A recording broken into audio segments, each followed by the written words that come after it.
ভেতরে যা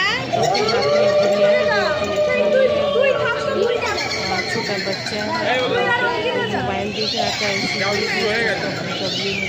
मोबाइल से सही मैं दोस्तों इसका पूरा ब्लॉग डालूंगी। एक लॉन्ग ब्लॉग है, आप लोग जरूर देखिएगा और ये बहुत ही इंटरेस्टिंग है। इसमें माँ का भी कैसे रखती है और ये पूरा स्टोरी दिखाया गया है, प्लीज़ जरूर वॉच कीजिए।